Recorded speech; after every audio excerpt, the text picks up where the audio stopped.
தம்பி முன்ரத்னம் யாரு? பொண்ணு சம்மண்ண வேண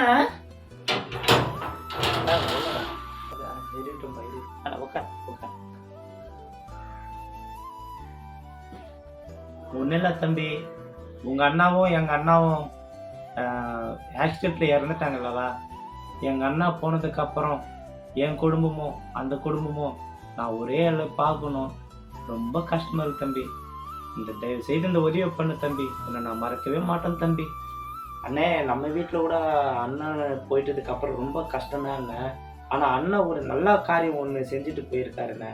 ஒன்றும் இல்லை, நான் ஸ்டேட் பேங்க் ஆஃப் இந்தியாவில் அவர் 500 ஒரு வருஷத்துக்கு 500 கட் ஆகுற மாதிரி ஒரு ஆக்சிடென்ட் பாலிசி ஒன்று போட்டு வச்சிருந்தாங்க. அந்த பாலிசினால 10 லட்ச ரூபாய் இருந்ததுண்ணே. ஒரு 8 லட்சம் வரையும் அன்னைக்கு ஒரு கடை ஒன்று வச்சு விட்டேங்க. மற்ற காசுல பசங்களுக்கெல்லாம் படிப்பு செலவு பார்த்துன்னு இருக்கேன். அண்ணன் நம்மளை விட்டு போனாலும் அண்ணன் போட்ட அந்த இன்சூரன்ஸ் பாலிசி இப்போ அண்ணன் குடும்பத்துக்கு யூஸ் ஆச்சுல்ல. ஒரு நல்ல வேலை செஞ்சார். அண்ணன் செஞ்ச அந்த நல்ல விஷயத்தினால அவர் இல்லைன்னாலும் அந்த காசை வச்சு அண்ணா ஃபேமிலி இன்னும் கவலையே இல்லைண்ணே, அவங்க நல்லா இருந்துருவாங்கண்ணே. தம்பி, அந்த மாதிரி ஸ்கீம் இருக்கா?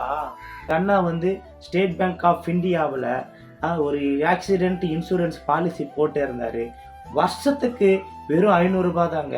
நம்ம ஒரு மணி நேரத்துக்கு 500 1000ன்னு செலவு பண்ணுறோம். ஆனால் எங்கள் அண்ணா வருஷத்துக்கு ஒரு 500 ஆட்டோ டெபிட் ஆகிற மாதிரி போட்டு வச்சுருந்தாரு. இப்போது எங்கள் அண்ணா இல்லைனாலும் எங்கள் அண்ணாவுடைய ஃபேமிலிக்கு அந்த தொகை 10 லட்ச ரூபா அப்படின்றது பெரிய தொகை தாங்க. 20 லட்சம் 40 லட்சத்துக்கு கூட இருக்குங்க.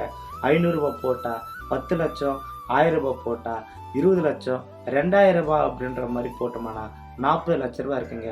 நம்ம டெய்லியும் எங்கேயோ வெளியில் போயிட்டு வரோங்க. நம்மளுக்கு எது ஆனாலும் நம்ம குடும்பத்தை சேர்ந்தவங்க நமக்கு அப்புறமா ஹாப்பியாக எந்த ஒரு வருத்தப்படாமல் வாழணும் அப்படின்னு சொன்னால் இந்த பாலிசிஸு ரொம்ப இம்பார்ட்டண்ட்டுங்க. நாளை விடிஞ்சதுமே வேலையாக நான் டவுனுக்கு போயிட்டு ஸ்டேட் பேங்க் ஆஃப் இந்தியாவில் அட்லீஸ்ட் ஒரு 500 ரூபாய் போட்டு ஆக்சிடென்ட் பாலிசி என் பேர் நான் கண்டிப்பாக எடுக்கிறேன் தம்பி.